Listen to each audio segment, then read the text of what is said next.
दोस्तों आज की ये मूवी अपने आप में इतनी खास है कि इसे मार्च 2023 में बेस्ट मूवी का अवार्ड मिला और दुनिया भर के लोगों के साथ साथ क्रिटिक्स ने भी इसको काफी पसंद किया।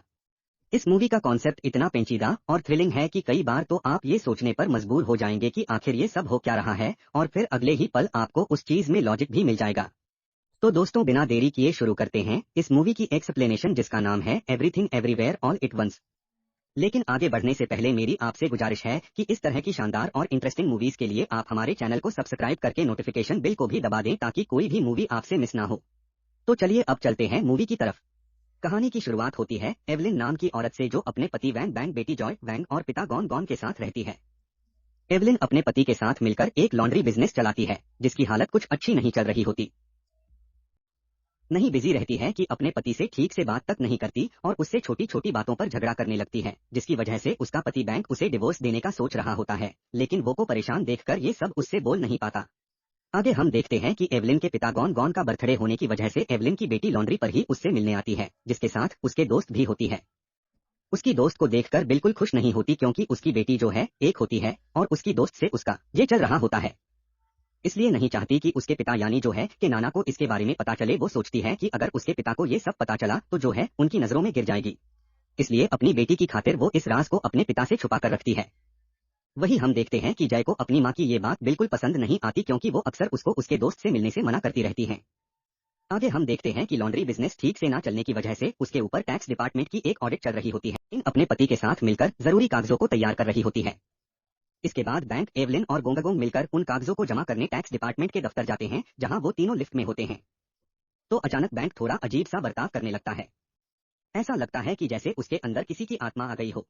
वो सबसे पहले छाती से सीसीटीवी कैमरा को छुपाता है और फिर इनके कान पर एक डिवाइस लगा देता है, जिसके बाद अचानक से एवलिन के सामने उसके बचपन से लेकर अब तक की पूरी तस्वीर आ जाती है। वो देखती है कि कैसे वो और एक दूसरे से मिले, जिसके बाद उसके पिता से उसका झगड़ा हुआ, लेकिन फिर भी उसने बैंक से शादी की और उसके साथ रहने लगी। फिर जॉय का जन्म हुआ और तब से अपने पति के साथ जैसे तैसे अपनी जिंदगी काट रही है। जब वो ये सब देख लेती है तो पास खराब आंख उससे कहता है कि तुम्हारी जान खतरे में है, और ऐसा कहकर वो एवलिन को एक नोट पकड़ा देता है और कहता है कि इस नोट को पढ़ लेना और इसके बाद मुझसे कुछ भी नहीं पूछना क्योंकि तब तक मैं अपनी दुनिया में वापस ही हम देखते हैं कि वे एकदम से नॉर्मल हो जाता है। जिसके बाद बैंक्वेट और गांव मिलकर दफ्तर में उस लेडी के डिस्क पर पहुंचते हैं जहां उन्हें काम होता है। वो लेडी उन तीनों को लॉन्ड्री के बिजनेस की ऑडिट के बारे में कुछ बता रही होती है, लेकिन का दिमाग अभी भी उस नोट पर लगा होता है जो थोड़ी देर पहले उसके ही पति ने लिफ्ट में उसे दिया था। वो उस नोट को पढ़ती है जिसमें लिखा होता है कि जूतों को पलटकर पहनो और ऐसा महसूस करो कि तुम जेनेटर के रूम में हो और उसके बाद डिवाइस में लगा ग्रीन बटन दबा दो। जिसके बाद बिल्कुल वही करने लगती है। वो लास्ट में जैसे ही वो ग्रीन बटन दबाती है तो वो देखती है कि एक सेकंड में वो जेनेटर के रूम में पहुंच जाती है। लेकिन इसके साथ ही साथ उसे ये भी फील होता है कि वो एक ही समय पर दो जगह है, उस रूम में भी और उस लेडी के सामने डिस्क पर भी। जेनेटर के रूम में वही उसे दूसरा बैंक देखने को मिलता है जो उसे बताता है कि उसकी जैसी और भी दुनिया इस यूनिवर्स में है और उसी में से एक दुनिया से वो यहाँ उसके पास आया है। वो कहता है कि मुझे तुम्हारी मदद चाहिए क्योंकि शैतानी ताकत उसकी दुनिया पर कब्जा करना चाहती है जिसे सिर्फ एवलिन ही रोक सकती है। आगे वो कहता है कि उस शैतानी ताकत को इसके बारे में पता है, इसलिए वो हर दुनिया में जाकर सभी एवलिन को एक एक करके मार रही है। तभी हम देखते हैं कि उस रूम में अचानक वो डिस्क वाली लेडी आ जाती है जो पहले बैंक पर हमला करके उसे मारती है और फिर अगले ही पल एवलिन पर भी हमला कर देती है। लेकिन जैसे ही वो ऐसा करती हैं ठीक वैसे ही एक अपनी दुनिया में वापस आ जाती है जहां वो डिस्क वाली लेडी उसे और उसके पति को बताती है कि ये बस अधूरे हैं और वो उन्हें कागज जमा करने का लास्ट चांस दे रही है, इसलिए वो एक दिन आकर जल्दी से जल्दी अपने कागजों को जमा कर दें। इसके बाद जैसे ही एवलिन अपने पति और पिता के साथ वापस आने लगती है तो उसे महसूस होता है कि वो लेडी उसको मारने के लिए उसका पीछा कर रही है, इसलिए जैसे ही वो लेडी उसके पास पहुंचती है तो एवलिन उसको मुक्का मार देती है। जिसके बाद देखते ही देखते वहां सिक्योरिटी गार्ड्स इकट्ठे हो जाते हैं। लेकिन तभी हम देखते हैं कि दूसरे यूनिवर्स दर्रा जाता है और उन सभी सिक्योरिटी गार्ड्स पर हमला करके एवलिन को बचा लेता है। इसके बाद वो एवलिन को बताता है कि वो अल्फा वर्ष से आया है जो इसी यूनिवर्स जैसा एक दूसरा यूनिवर्स है, और वो बताता है कि सिर्फ अल्फा वर्ष में ही लोगों ने उस टेक्निक का पता लगा लिया है जिससे हम अपने यूनिवर्स में रहते हुए भी दूसरे यूनिवर्स में आ जा सकते हैं। आगे वो एवलिन को बताता है कि अल्फा वर्ष की एक महान साइंटिस्ट है जिसने इस डिवाइस का आविष्कार किया जिसकी मदद से लोग अपने यूनिवर्स में किसी भी दूसरे अवतार के साथ कनेक्ट करके उससे और दूसरों से बात कर सकते हैं और उनके अंदर की काबिलियत को भी पा सकते हैं जैसे वो अभी कर रहा है। साथ ही वो बताता है कि अल्फा वर्ष में उस शैतानी शक्ति ने वहां की एवलिन को मार दिया है और तभी हमें पता चलता है कि वो शैतानी ताकत और कोई नहीं बल्कि एवलिन की बेटी जॉही है। इसके बाद वैन एवलिन को एक यूनिवर्स से दूसरे यूनिवर्स में जाने का तरीका सिखाने लगता है जिससे वो वर्ष जंप के नाम से बुलाता है। इसके बाद व्यंग उसे बताता है कि अल्फा वर्ष में भी ये जो है जिस पर एवलिन ने कोई एक्सपेरिमेंट किया था और उसे एक्सपेरिमेंट के फेल होने की वजह से ही जड़ उस शैतानी शक्ति में बदल गई थी और अपने यूनिवर्स में अपनी माँ को मारने के बाद एक एक करके सभी यूनिवर्स में जाकर अपनी माँ को खत्म कर रही थी। बैंक उसे बताता है कि जो है अल्फा वर्ष में कुछ ऐसा बना रही है जिससे सारी यूनिवर्स खतरे में पड़ सकते हैं। इसलिए एवलिन को उसे रोकना होगा, लेकिन उससे पहले उसे अपनी शक्तियों के बारे में समझना होगा। इसी बीच वो गार्ड से बचने के लिए एक कमरे में छुप जाते हैं जहां वो डिस्क वाली लेडी पहले से मौजूद होती है और उसके अंदर फिर से दूसरे यूनिवर्सिटी को शक्ति आ जाती है जो उन दोनों को मारने के लिए उनके पीछे भागती है। इसी बीच उससे बचने के लिए अल्फा वर्ष वाला बैंक अपना ग्रीन बटन दबाकर को भी वर्ष जमकर आने वाला होता ही है कि तभी वो लेडी आकर वैन को एक दूसरे कमरे में धकेल देती है और इस सब के बीच बाइक और एवलिन अलग अलग हो जाते हैं। जिसके बाद बैंक उससे कहता है कि मैं वर्ष जंप करके जाने वाला हूं और इस वक्त तुम्हें भी वर्ष जंप करना होगा और ऐसे यूनिवर्स होगा जहां तुम्हारे जैसी दूसरी ऐलान हो और उसे मार्शल आर्ट्स आती हो ताकि वो उनको सीखकर इस यूनिवर्स में इस लेडी से लड़ सके। बैंक की बात सुनकर काफी कोशिश करती है लेकिन वर्ष जंप नहीं कर पाती और इसके बाद बैंक दुखी होकर वर्ष जंप कर लेता है और कहता है कि शायद मैंने गलत एवलिन को चुन लिया। तभी हम देखते हैं कि अल्फा वर्ष वाले बैंक के जाते ही इस यूनिवर्स का बैंक अपने होश में आ जाता है और से काफी सवाल करने लगता है। जिसके बाद एवलिन उसे लेकर वहां से भागने लगती है पर वो लेडी उसका पीछा करते करते वहां तक पहुंच जाती है और जैसे ही वो एवलिन पर हमला करके उसे खत्म करने वाली होती तभी एवलिन वर्ष जमा करने की कोशिश में कामयाब हो जाती है और दूसरे यूनिवर्स से मार्शल आर्ट सीखकर फौरन इस लेडी पर हमला कर देती है। जिसके बाद अल्फा वर्ष से बैंक वापस उसके इस यूनिवर्स वाले बैंक के अंदर आ जाता है, लेकिन इतना सब देखकर काफी परेशान हो जाती है और बैंक से सब कुछ बताने को कहती है।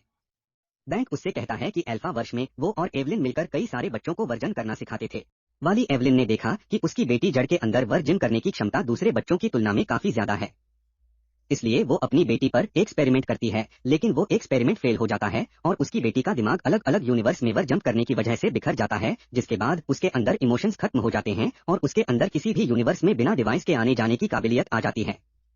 इसका मतलब अल्फा वर्ष वाली जॉ एक ही वक्त पर एक से ज्यादा यूनिवर्स में ट्रैवल कर सकती है और यही है इस मूवी के टाइटल का असली मतलब। आगे चलते हैं मूवी में। इस बीच गार्ड्स उन दोनों को पकड़ लेते हैं और तभी वहां अल्फा वर्ष वाली जो आ जाती है जिसका निशाना और कोई नहीं बल्कि इस यूनिवर्स की होती है। सबसे पहले जड़ वहां के गार्ड्स को एक एक करके मारती है। फिल्म का ये सीन इतना खौफनाक है कि आपके रोंगटे खड़े हो जाएंगे।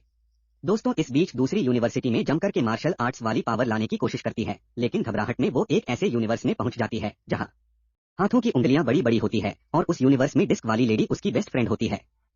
तभी गार्ड्स को मारने के बाद जो की तरफ बढ़ती है और उसे उस यूनिवर्स से निकालकर उस यूनिवर्स में ले जाती है जहां वो एक साथ सभी जॉ की जिंदगियां एवलिन को दिखाती है और कहती है कि किसी भी यूनिवर्स में प्यार का कोई मतलब नहीं है। जॉय के अंदर सिर्फ दुख और दर्द ही हर यूनिवर्स में भरा पड़ा है, रिश्तों की कोई अहमियत ही नहीं है। ये सब देखकर वो को उसी ब्लैक होल जैसे यूनिवर्स में धकेलने लगती है। तभी अल्फा वर्ष से एवलिन के पिता गॉनगडॉन वहां उसके पिता के अंदर आ जाते हैं और उसे जड़ से बचा लेते हैं। इसके बाद सभी वहां एक कमरे में आ जाते हैं जहां जड़ दिया जाती है, लेकिन अब इस यूनिवर्स वाली जड़ में सिर्फ वो अल्फा वर्ष वाली जॉ चली जाती है पर फिर भी एविन कोई रिस्क नहीं लेती और उसे एक जगह बैठाकर बांधने लगती है। इसके बाद अल्फा वर्ष वाले गांव एवलांच से इस यूनिवर्स में उसकी बेटी यानी जड़ को मारने के लिए कहते हैं। वो कहते हैं कि अगर ये जिंदा रही तो अल्फा वर्ष उसमें उसके अंदर आती रहेंगी और मौका पाते ही एवलिन को मार देगी, जिसके बाद सारी यूनिवर्स एक एक करके खत्म हो जाएंगे। पर एवलिन ऐसा करने से मना कर देती है, जिसके बाद गॉन खुद अपनी बंदूक जड़ पर तान देते हैं, जिसके बीच ना कर उनको रोकने लगती है। एवलिन को बात ना मानते देख अपनी यूनिवर्स से कुछ और अल्फा जंपर्स की टीम को वहां बुला लेते हैं ताकि वो जड़ को खत्म कर सकें। तभी आता है मूवी का देने वाला सीन जिस पर अपनी बेटी पर आए खतरे को देख एक साथ कई यूनिवर्स में जंप करती है और एक एक करके सारी शक्तियां इकट्ठी करके दूसरे सभी अल्फा जंपर्स को हरा देती है। इस सब को देख अल्फा वर्ष वाला बैंक उससे कहता है कि मैं सही था, तुम ही हो वो जो असल में जड़ को रोक सकती है। वो कहता है कि जैसा उसने किया वैसा आज तक किसी ने नहीं किया है। इसी बीच अल्फा वर्ष वाली जो है अल्फा वर्ष वाले बैंक के पास पहुंच जाती है और उसको मार देती है ताकि वो उस वाली यूनिवर्स में ना जा पाए जहां वो एक दिन की मदद कर रहा है। जैसे ही वो बाक को ठीक वैसे ही करंट वाले यूनिवर्स के बैंक के अंदर से अल्फा वर्ष वाला बाइक चला जाता है और इस यूनिवर्स वाला बैंक वापस होश में आ जाता है। तभी हम देखते हैं कि अब अल्फा वर्ष वाली जॉय भी उसी यूनिवर्स में एवलिन को मारने आ जाती है, लेकिन इस बार जैसे ही एवलिन उससे लड़ने के लिए अलग अलग यूनिवर्स का सहारा लेती है तो उसका दिमाग उसका साथ नहीं देता और वो बेहोश हो जाती है। असल में वो उस वक्त अलग अलग यूनिवर्स में अपने ही अवतार से कनेक्ट हो जाती है, जिसमें से एक यूनिवर्स में वो जड़ से लड़ने लगती है। इसके बाद हर यूनिवर्स में एवरी नोट जॉय के बीच लड़ाई शुरू हो जाती है। लेकिन अब आता है इस मूवी का ऐसा ट्विस्ट जिसके बाद आपकी आंखों से आंसू नहीं रोक पाएंगे।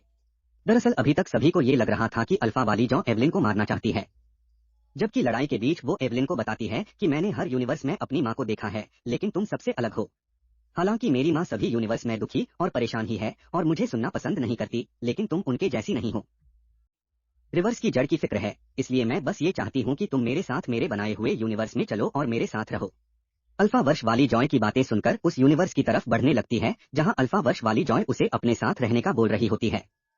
लेकिन जैसे ही ऐसा करना शुरू करती है, वैसे ही हर यूनिवर्स में एवलिन का अवतार अपने आसपास के लोगों से लड़ने, झगड़ने और मायूस रहने लगता है। असल में ऐसा इसलिए होता है क्योंकि अल्फा वर्ष वाली जो यूनिवर्स बनाया था, वो पूरी तरह से दुख और दर्द की भावनाओं से बना हुआ था। इसलिए जितना उसकी तरफ बढ़ती है, उसकी नेगेटिव एनर्जी का असर उसके हर यूनिवर्स के अवतार के ऊपर पड़ता है।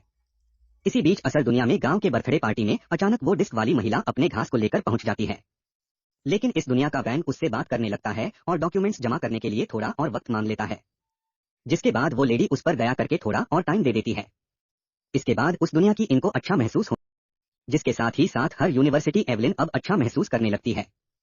इसके बाद जो अल्फा वर्ष वाली जॉय के साथ उस यूनिवर्स के अंदर जा रही होती है, तो वो देखती है कि वेन ने दूसरी यूनिवर्स में लोगों को लड़ने से रोक दिया है और तब उसे समझ में आता है कि इस दुनिया में असल में एवलिन की जिंदगी में सिर्फ दुख नहीं है बल्कि दया और प्यार भी है, जिसकी वजह से वो अल्फा वर्ष वाली जॉयस है उसके साथ जाने से मना करने लगती है।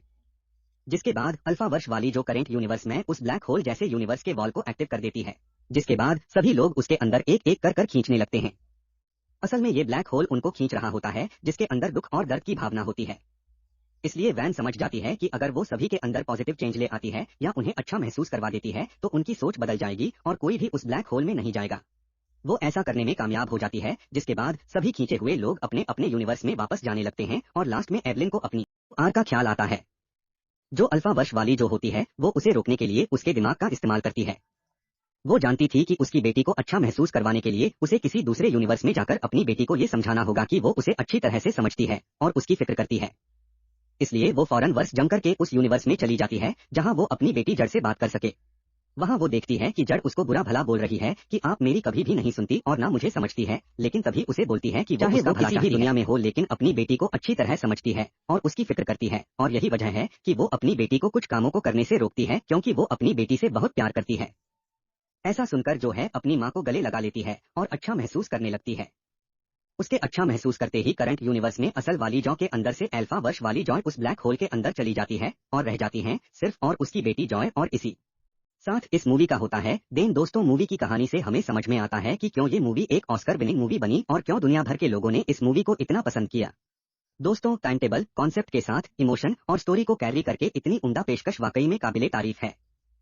फिर आपको ये मूवी कैसी लगी, हमें कमेंट करके जरूर बताएं और वीडियो को लाइक करने के साथ साथ सोशल मीडिया पर इसे शेयर करना ना भूलें। और ऐसी ही मूवीज को देखना चाहते हैं तो हमारे चैनल को सब्सक्राइब करके लाइकन भी दबा दें ताकि अगली मूवी आपसे मिस ना हो। तो फिर मिलेंगे आपसे अगली ऐसी ही शानदार मूवी के साथ, तब तक के लिए टेक केयर, थैंक यू।